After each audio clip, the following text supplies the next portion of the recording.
Gabagaetsho re santse re eme ka dinao re kopa gore kgosi motshwara kgole ga le teng a re bulele ka thapelo.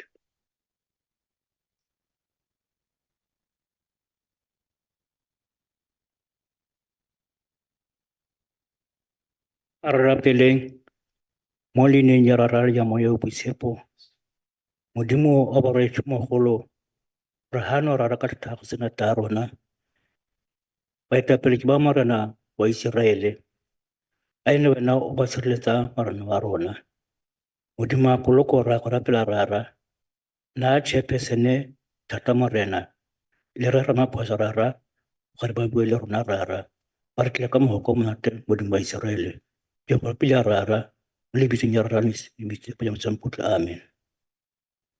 Re ka dula fatshe.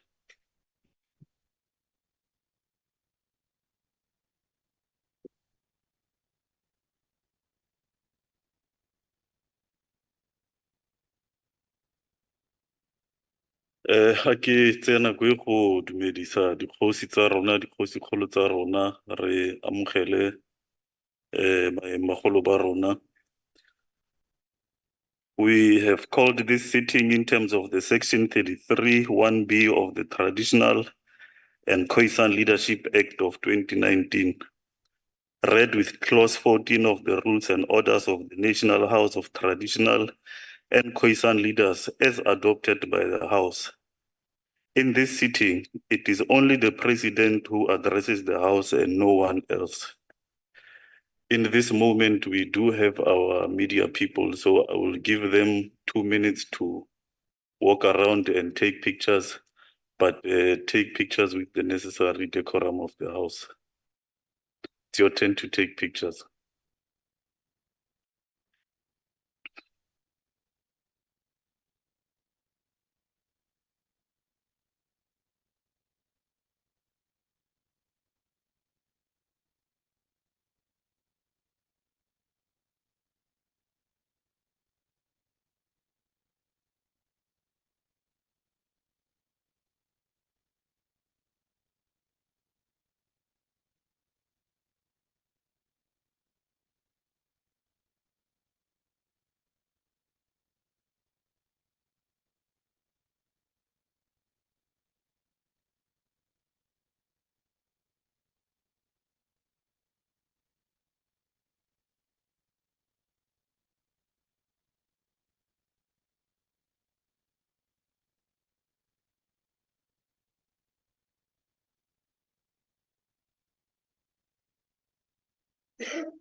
Yeah, no, thank you. Honorable members, ministers, and guests, you are all welcome to this sitting. I welcome the first citizen of the Republic of South Africa, His Excellency, Mr. MC Ramaphosa, the Minister of Kokta Methembing Kadiming, Minister Lindiwe Zulu, and other cabinet ministers, our esteemed kings, Kumkani Sandile wa Makgakgabe, a Vululwantle, Kumkani Matanzima wa Abathembu Basekgota, a Darlingville, Morene Moholo Mopedi, wa Bakwena ba Mopedi Dikgomo Morena, Deputy Chairperson of the National House of Traditional and Khoi-San Leaders, Nkosilanga Mavuso, a Zwelithumile, members of the National House, chairpersons of provincial houses, deputy ministers of Kokta, Prince Bans Ngamashe and Deputy Minister Tau, Deputy Minister Bokopani Zulu, Deputy Minister Kapa, and other deputy ministers present. Speaker of the National Assembly, Mema Pisa Ngakula, Chairperson of the National Council of Provinces, Mr. Masondo, Mr. Kasa, Chairperson of the Cocta Portfolio Committee, MMC Dada Morero of City of Johannesburg, Deputy Chairperson of Provincial Houses, President of Contralesa Kgosi Mokoena and your members, Chairperson of the National Khoi-San Council, Mr. Leflew and your members, President of Rolesa Ikosi Mabena and your members, former chairpersons of the National House who are here with us, Kgosi Shuping and Nkosikazi Nhlauli, Public Protector Advocate Koleka Kaleka, Chairperson of the CRL Rights Commission, Professor Musoma and Deputy Chairperson Dr. Pito.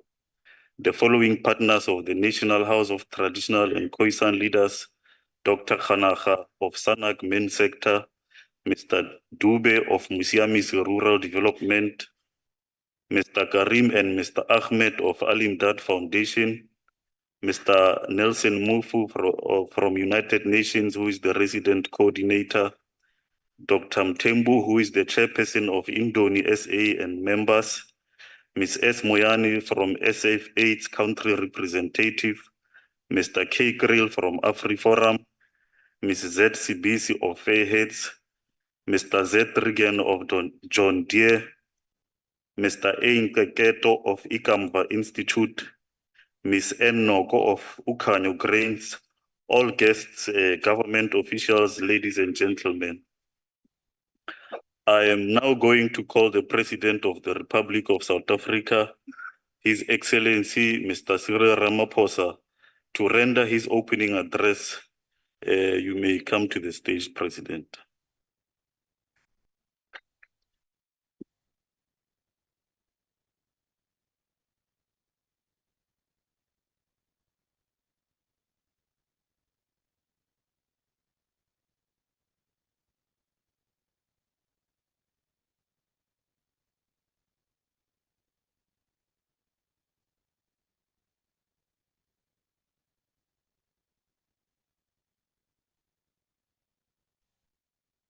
Thank you. Chairperson of the National House of Traditional and Khoi-San leaders, Kgosi Thabo Milton Siahlulo Rapulan. Deputy Chairperson of the National House of Traditional and Khoi-San leaders, Nkosi Mavuso Langa. Swelitumile. Your Majesties, Kings and Queens of our people, Chairperson of the National Council of Provinces, Babu Amos Masondo, Speaker of the National Assembly, Ms. Nosiviwe Mapisa Ngakula,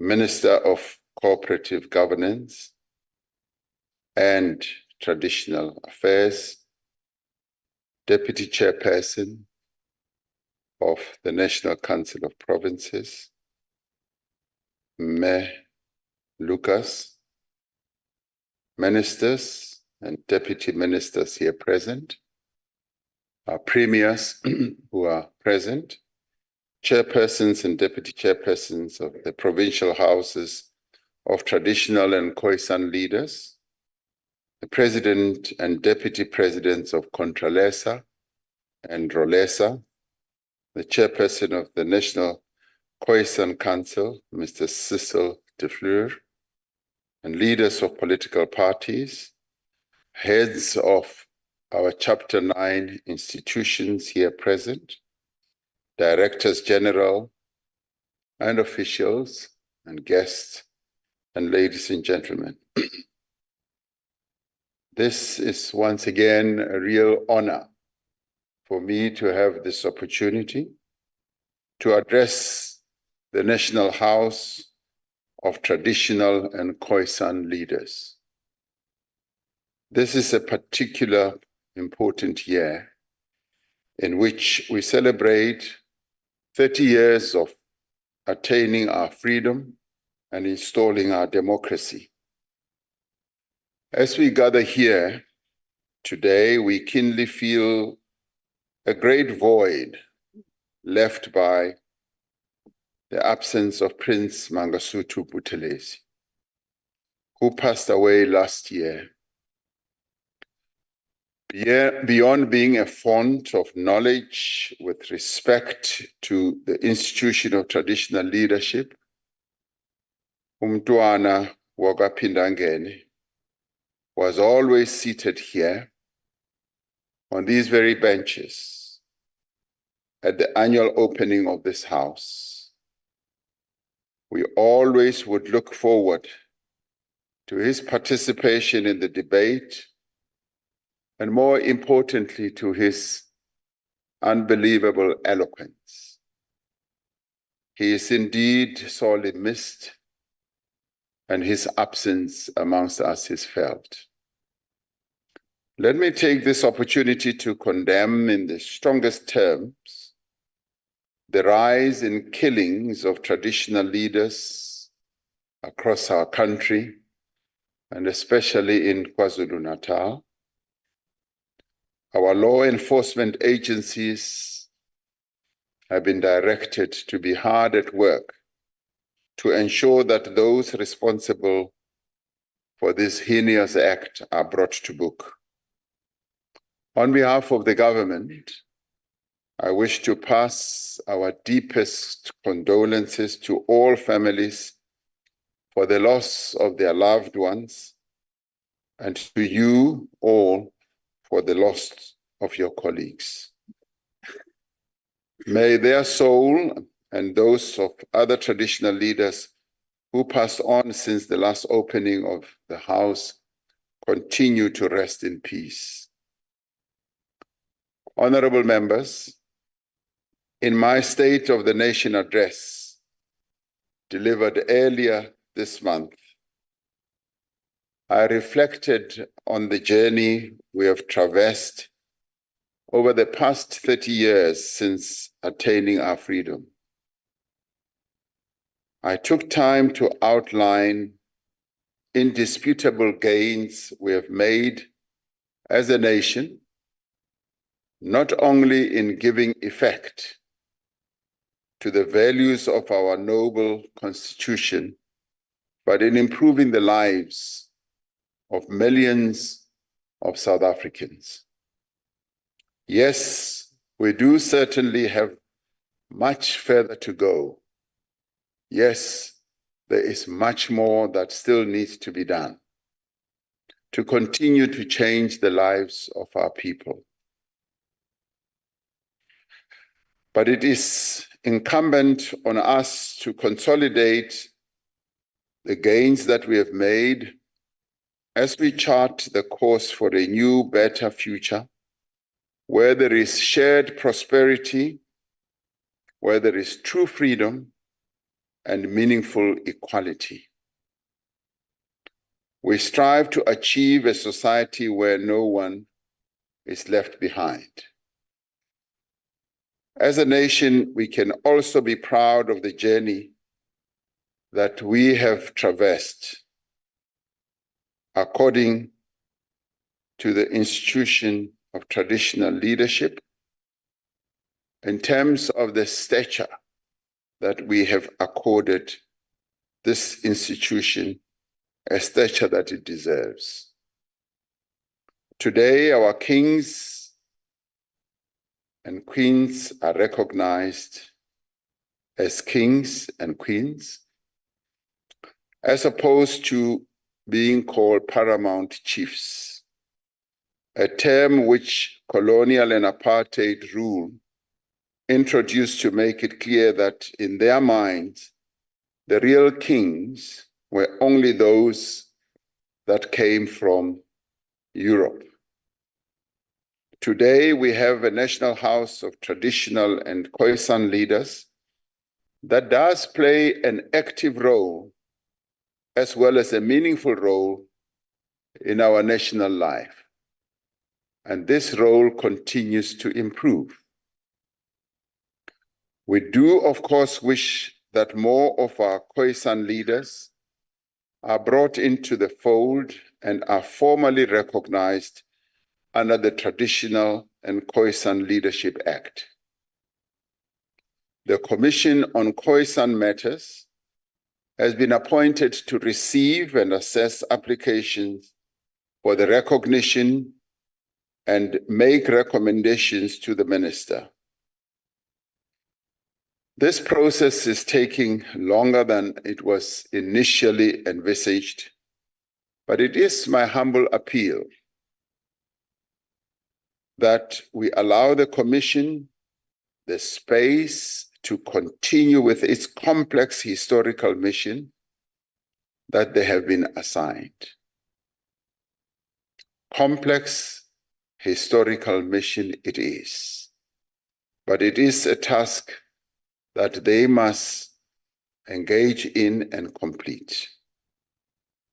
Chairperson, as government, we remain committed to working with the institution of traditional leadership in pursuit of the progress and development that is our agenda. We did so extremely successfully during COVID-19 pandemic, during the recent floods, and in a number of other areas. We were able to demonstrate how working together can achieve great results. We are working together to combat gender-based violence, the scourge that is tearing our communities apart. I have just returned from the annual summit of heads of state and government at the African Union, where we participated in a high-level event on promoting positive masculinity across our continent. We need to be doing more in our communities to bring men into this effort so that we can focus on the prevention and awareness raising about gender-based violence and the respect for the women in our various nations on the continent. Personally, I've been engaging with young men through peer dialogues where they are able to speak openly about what masculinity and manhood means to them, and also commit themselves to playing their part to end gender-based violence.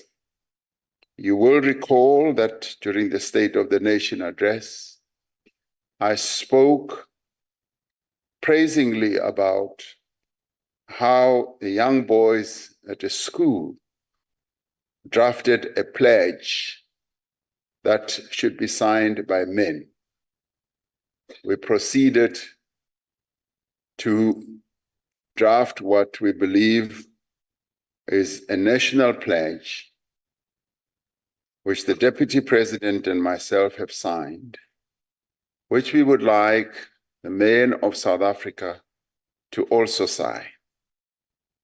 It is a simple and straightforward pledge inspired by the young boys of St. Benedict School, who I believe have come up with a novel concept to get the men of South Africa to commit themselves against gender-based violence, to clearly state individually and collectively that they will respect women and that they will not raise their hand against women, and they will not do anything that will tend to make women fearful in what they say and what they do.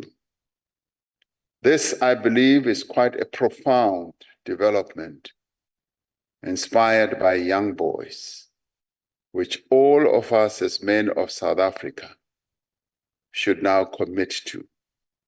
For if we do that, this that I depicted as a second pandemic during COVID is something that we will rid our country of. to ensure that we give the respect that is due to the women of our country, the mothers of our children, our own mothers, our aunts, and our grandmothers. This, I do believe, is an important development.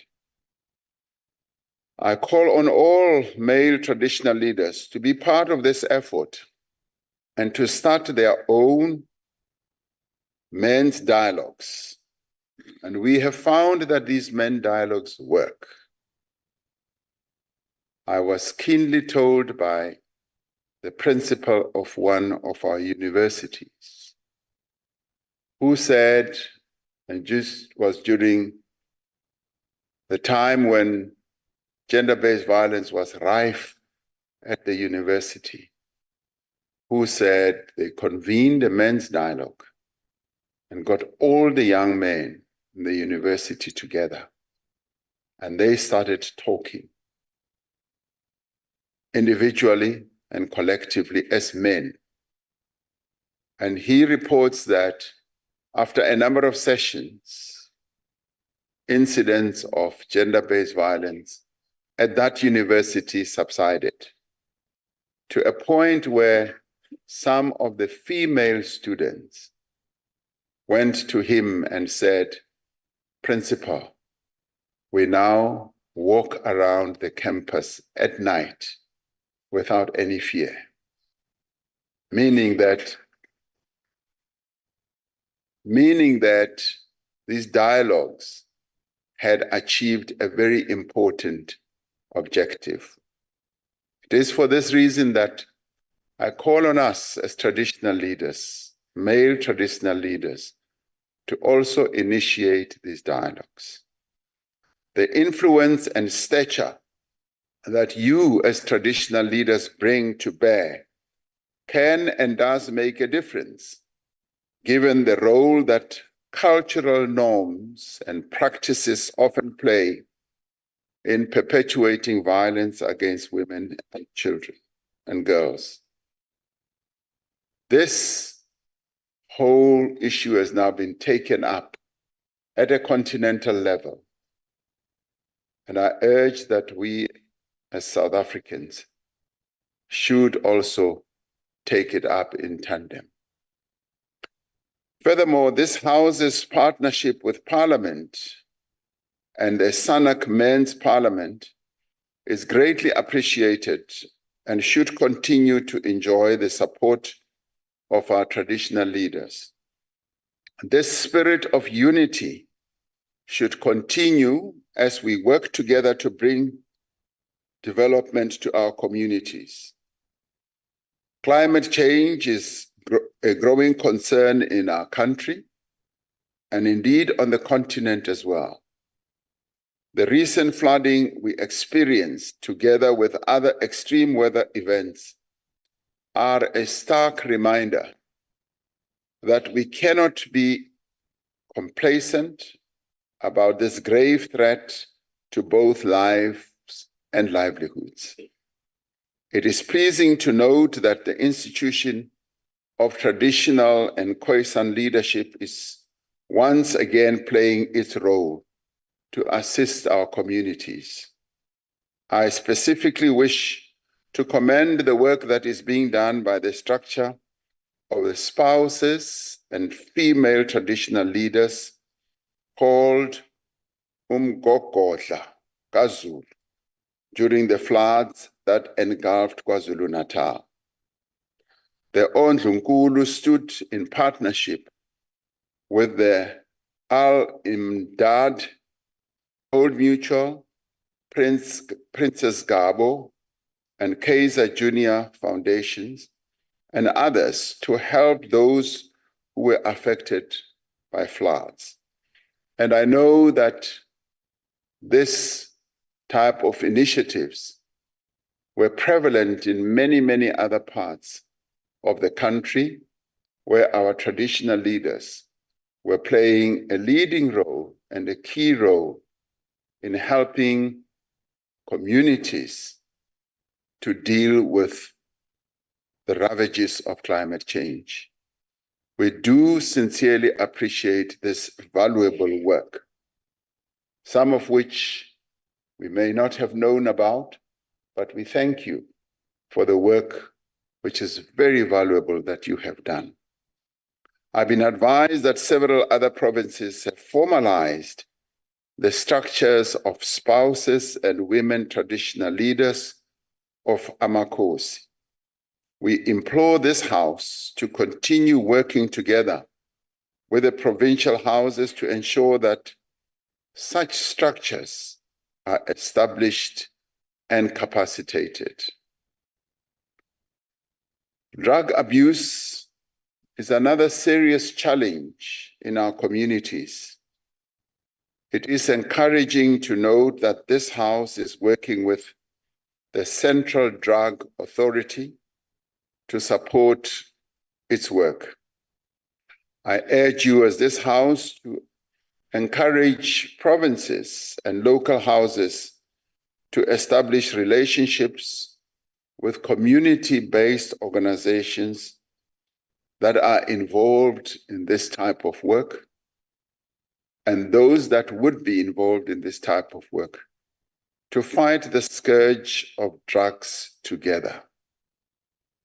And we have found that it is only when communities work together, and in this case, where our traditional leaders participate jointly with other organs amongst our people, that we will be able to make better traction. We have a shared responsibility to work together to address our country's unemployment crisis, particularly amongst young people.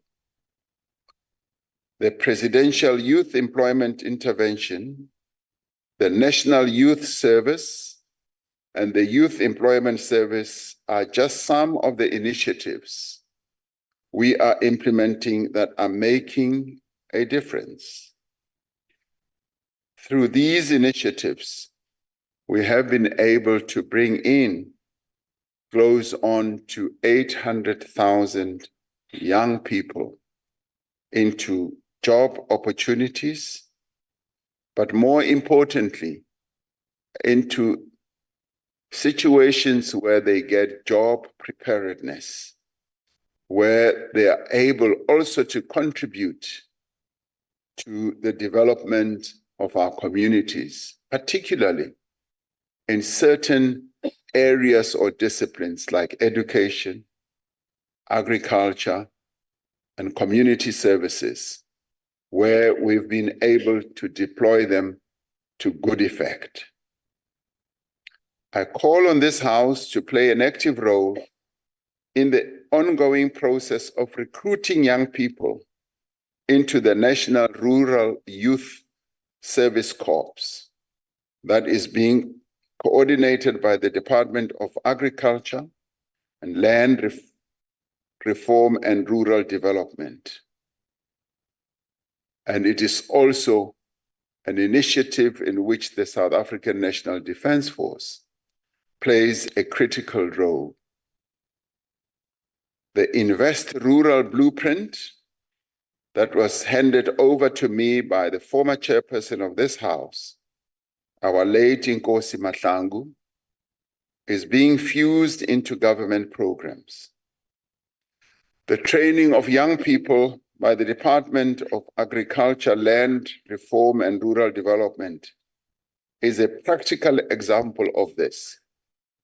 Another is the work being done by the Department of Traditional Affairs in partnership with the Department of Mineral Resources and Energy to streamline and integrate social labor plans into industry operations. The Welisizwe Rural Bridges Program, coordinated by the Department of Public Works and Infrastructure, is yet another example of positive and meaningful change being brought to rural areas. Just last month, I had the occasion to attend the launch of one of these bridges in KwaZulu-Natal, to witness the difference these bridges are making in the lives of rural communities, especially for young learners who need to cross rivers that have swelled during high rainfall periods to get to school is quite remarkable. But it is also saddening to see how young learners have to scale through rivers, almost drowning, when they have to go to school. This is a process that we are determined to bring to an end. We committed to build 96 bridges, and as I said during SONA, many of these bridges have been built or are being completed, and we are now also going to move on to build more bridges, for we need to litter our country with navigatable structures so that our people can be able to go across rivers rather. I believe Minister Sihle Zikalala shared the details of this program with this House in Bloemfontein last year. We know that capacity building is essential if we are to enhance the role traditional leaders play in development.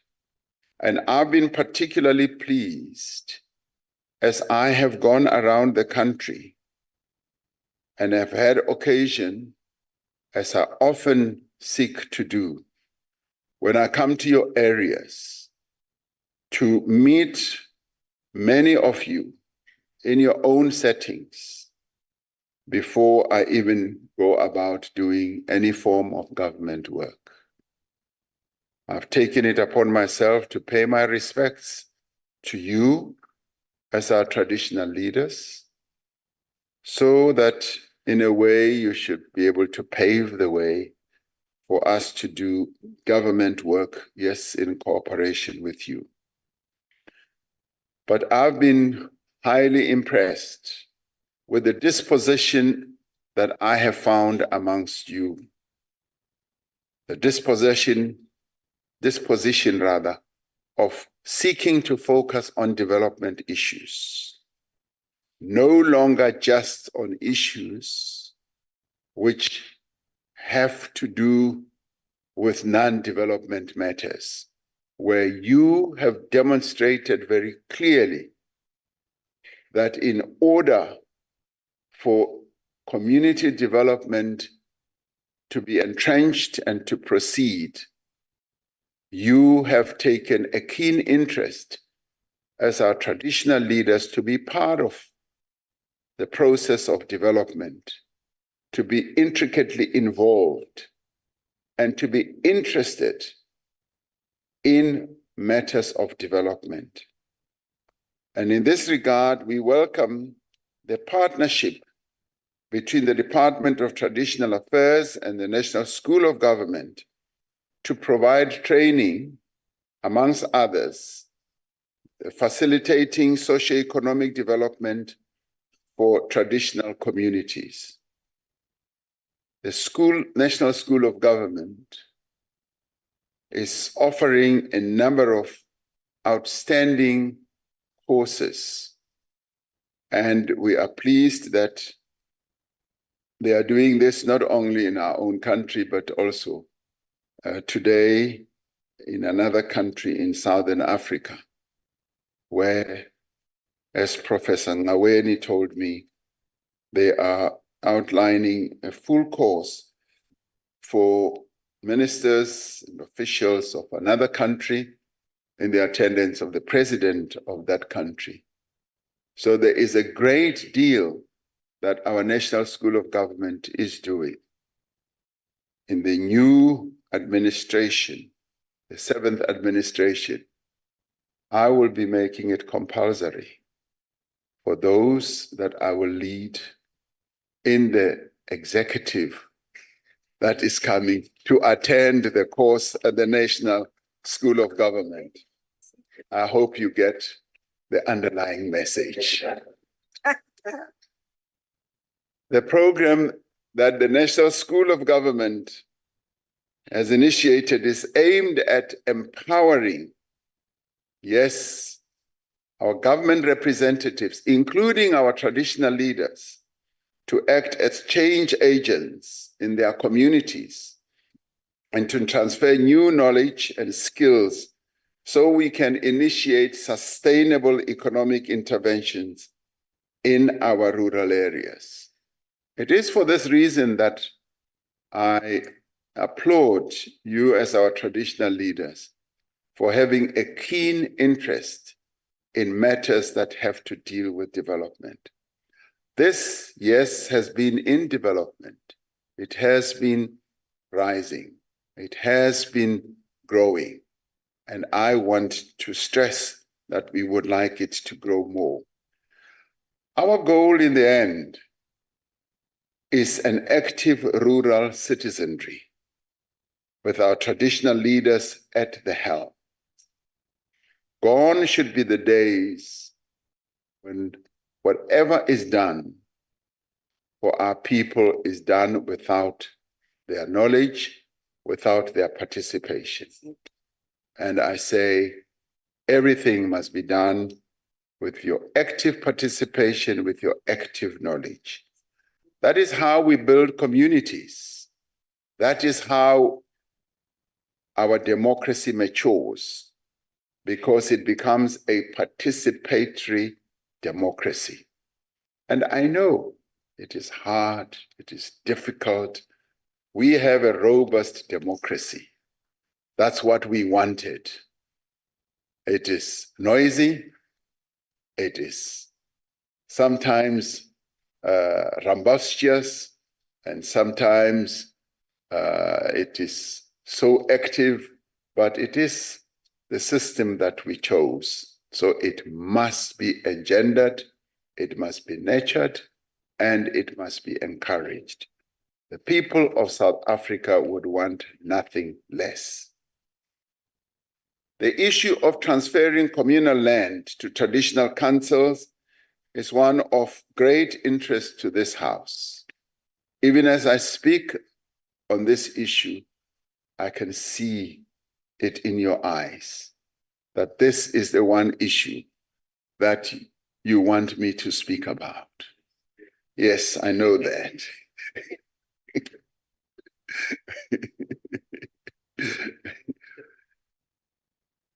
As government, we are in the process of finalizing the bill on communal land, which will be followed by extensive consultations, as you must expect, because this is the way we have chosen to function. I know that this process is taking longer than expected, but our democracy, the democracy that you also wanted, requires that we give society a voice in matters that concern them. The challenges facing initiation should be decisively addressed. And this I address with a deep measure of sadness. We cannot continue to have customary initiation being turned into a harmful practice. We need to do all in our powers as government, as communities, as traditional leaders, the National Initiation Oversight Committee, and provincial structures to put an end to these unnecessary and entirely avoidable deaths and injuries of our young boys.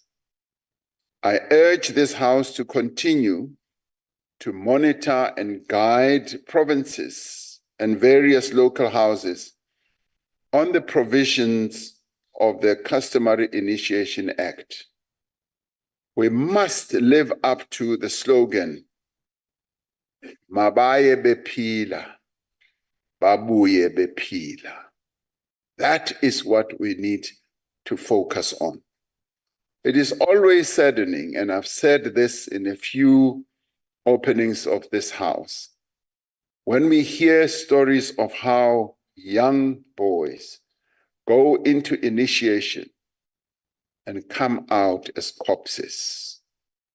This is a practice that you as traditional leaders need to take hold of and make sure that our young boys go to initiation as they must, alive, and they come out alive. Because there is no greater harm that we do to our nation than to have had families bringing up young men, and as they are about to reach the peak of their lives, they then die, and die through something that we can avoid. We can avoid deaths at initiation.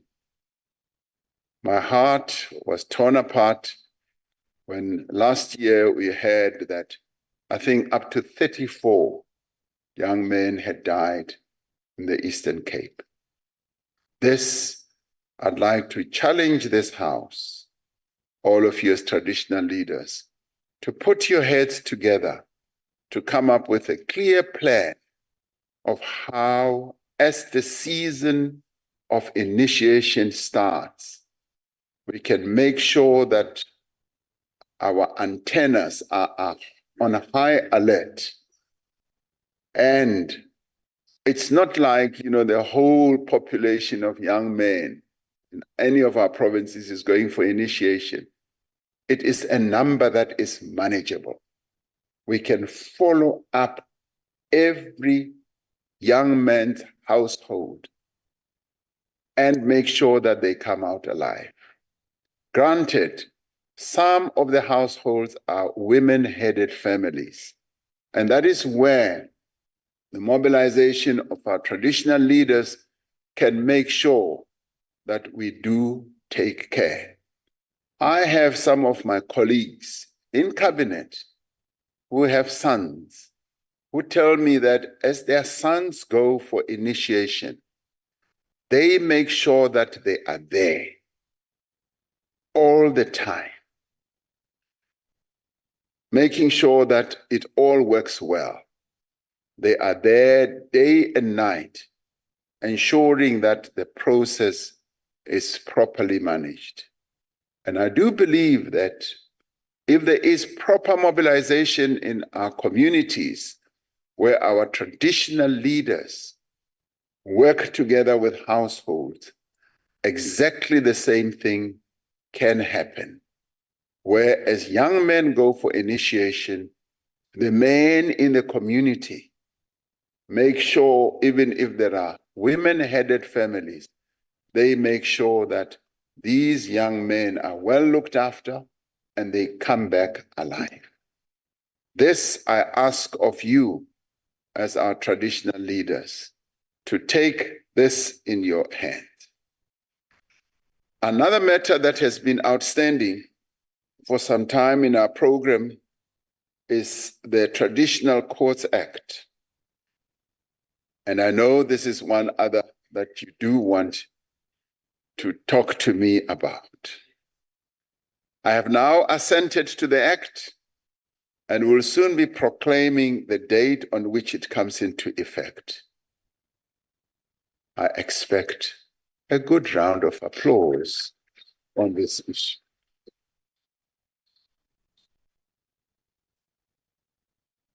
In the meantime, the Department of Justice and Constitutional Development and the Department of Traditional Affairs have started with some of the preparatory work that will facilitate implementation. This includes visiting some of the traditional councils to further discuss their approaches to alternative dispute resolution and the resources they deploy in this regard. This is a matter on which we have finally made good progress.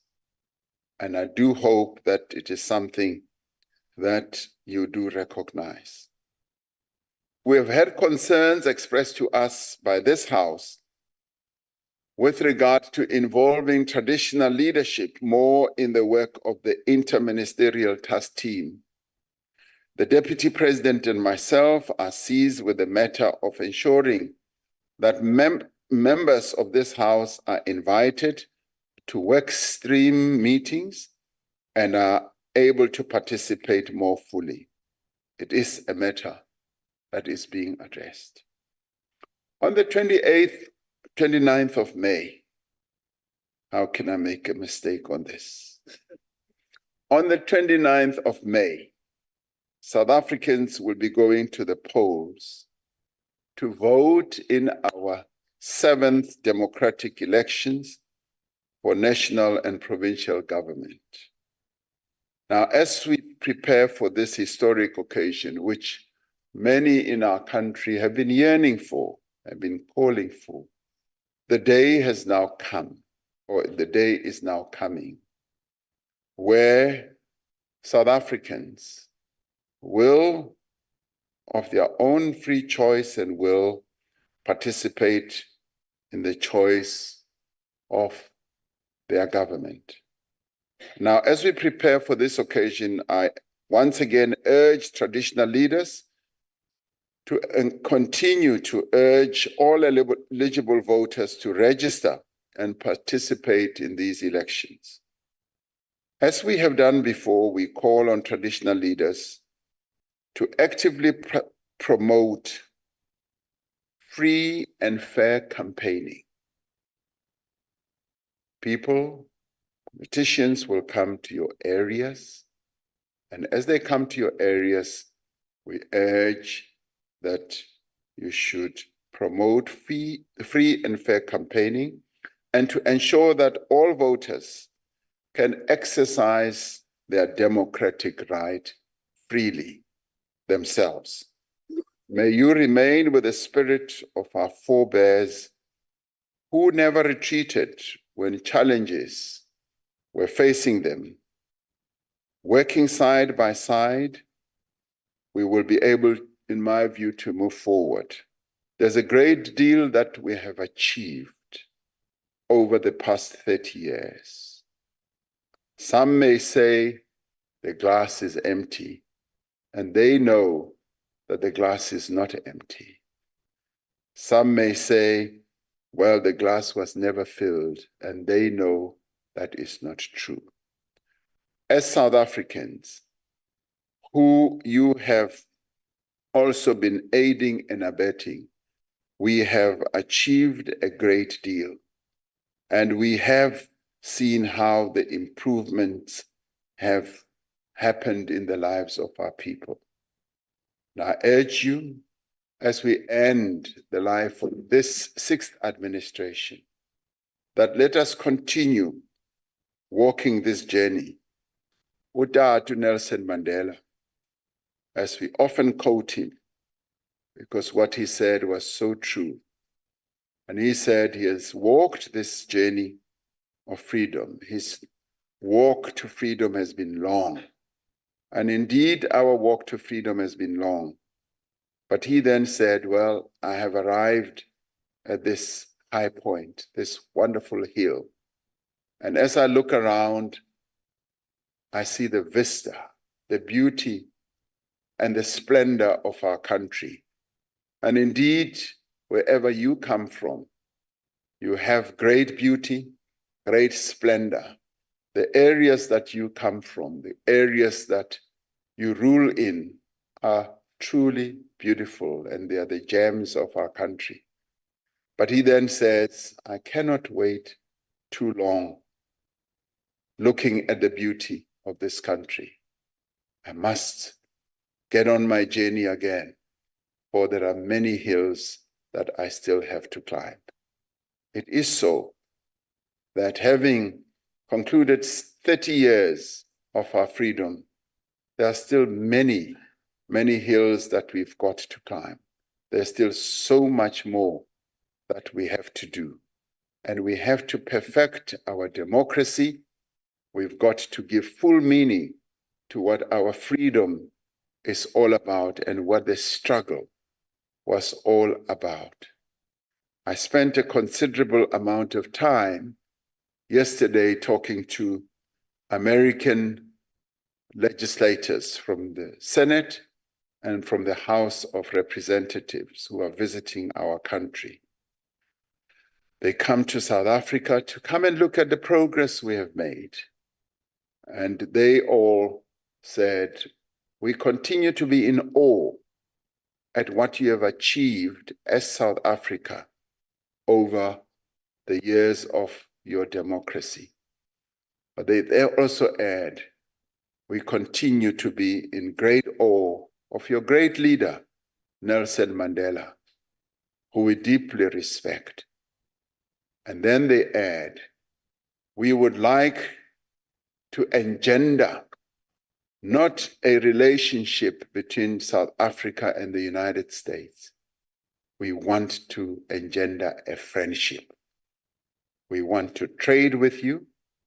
We want to invest in your country. And we want to see the two countries mutually benefiting from initiatives such as AGOA and many other initiatives. That gave me a great deal of courage that indeed we are on the right path. Young as we are as a democracy and old as they are as a democracy, we are traversing the same path to develop, to deepen our democracy.